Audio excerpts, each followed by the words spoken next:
L'usine Cristanol à Bazancourt dans la Marne travaille deux matières premières, la betterave et le blé, sur deux lignes séparées. Mais au final, c'est bien un même produit qui est obtenu, du bioéthanol. Explication avec le directeur de l'usine, Thierry Caron. Le premier fournisseur de blé qui est l'entreprise Vivessia, donc qui est juste de l'autre côté de la route, avec les silos de blé, un transport qui traverse donc, la rue, la départementale, pour alimenter notre stockage de blé réparti en 4 silos. On consomme à peu près 1400 tonnes de blé par jour. 1400 tonnes de blé par jour, et ensuite donc on a une partie des flux qui viennent via ces silos et une autre partie directement livrée en camion. On a à peu près entre 30 et 40 camions de blé par jour qui sont livrés sur le site en complément de ce qui arrive des silos Vivessia. Donc je vais continuer sur la ligne blé. Donc la ligne blé, on rentre du blé, on a un moulin pour faire de la farine. Je vous expliquerai après sur place, ça sera plus simple, mais comment on passe de la farine à un produit fermenticible, fermentation, distillation, alcool brut. Donc voilà pour la ligne blé. Ligne betterave. Alors ligne betterave, les appros se font en campagne par la sucrerie de Bazancourt, qui est de l'autre côté de la voie ferrée. Le jus vert arrive directement dans les cuves de fermentation. Fermentation, distillation, D1, D2, brut de betterave. Donc ça, du 15 septembre au 15 janvier. À partir du mois de janvier, on va passer en ce qu'on appelle, nous, en fonctionnement intercampagne. En intercampagne, on utilise les égouts pauvres de la sucrerie et le sirop de la sucrerie. Ces produits sucrés qui sont stabilisés sont stockables toute l'année. Donc ils sont stockés on tourne du 15 janvier au 15 septembre avec ces produits lourds. Ces produits donc sont transférés via les racks qu'on verra sur le site, via les tuyaux. On a 1,5 km de racks qui nous lient avec des tuyauteries pour alimenter le même atelier en cuverie. La différence entre la campagne jus vert et l'intercampagne, c'est qu'en campagne jus vert, on a l'eau de la betterave qui nous amène tout de suite un jus dilué sur lequel on va ajouter des levures et on va faire fermenter. Par contre, en intercampagne, on a les produits lourds, on a la levure, mais il faut qu'on rajoute de l'eau. Donc on a une consommation d'eau plus importante en intercampagne. Les différences entre les deux lignes, c'est que là, il faut passer de la farine à un glucose assimilable par la levure. Donc il y a tous les procédés empâtage, liquéfaction, je vous montrerai sur place. Empâtage, liquéfaction pour pouvoir être fermenté. Ici, donc, on a le sucre qu'on va fermenter, qu'on transforme en alcool. Tous les non-sucres, qu'est-ce qu'on en fait?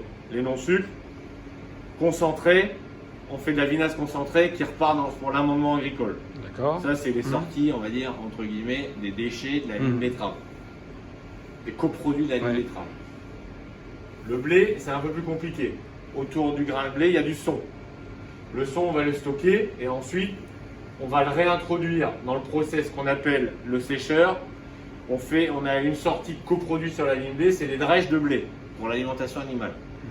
Donc, on a le son qui est mis de côté. Quand on distille les fameuses vinasses qu'on va concentrer pour l'amendement agricole, ici, on va les concentrer, on va les remélanger à notre son pour faire notre granulé qu'on va sécher. Donc, avec une forte teneur en protéines.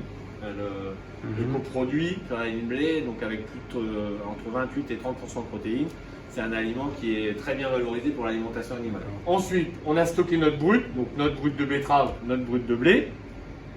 Et ensuite, on a différents ateliers. Donc, on a une rectification base blé, une rectification mixte qui permet de faire du blé et de la betterave. Donc là, on a une rectification de 1500 hectolitres par jour, une rectification de 3000 hectolitres par jour.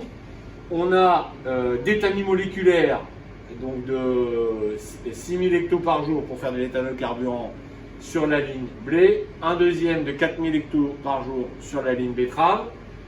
On a un tamis moléculaire qui permet de déshydrater du surfin pour faire ce qu'on appelle un surfin absolu, un alcool absolu déshydraté qui est utilisé beaucoup aussi en cosméto.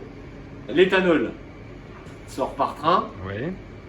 et après le reste en camion. Donc on fait en moyenne entre 1 et 2 trains d'éthanol par semaine et un train de CO2 par semaine. Et après le reste est complété en camion. Donc, la voie ferrée est fort aussi développée sur le site. Ensuite, on sort tous les produits alcool par camion.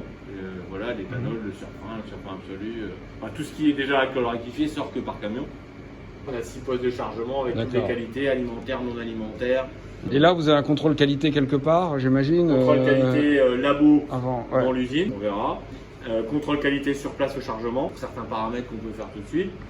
On a une salle de contrôle unique qui permet de piloter l'ensemble du site. Et on a après des salles déportées pour les ateliers qui demandent une présence permanente plus importante, comme par exemple le moulin, il ne revient pas régulièrement dans la salle de contrôle. On est 170 permanents sur le site. On pilote l'usine la nuit, les équipes, donc c'est en posté. On est à 9 personnes qui pilotent l'usine par poste. Et c'est une usine qui tourne donc toute l'année. On fait un arrêt technique au mois d'avril. D'accord. Sinon on tourne toute l'année. La distillerie de Bazancourt produit 2,7 millions d'hectolitres de bioéthanol par an. Les camions-citernes s'en vont vers les dépôts pétroliers de Total, BP, Leclerc, Carrefour ou Intermarché. C'est dans ces dépôts pétroliers que se fait le mélange de l'éthanol dans l'essence pour former de l'E10 ou de l'E85.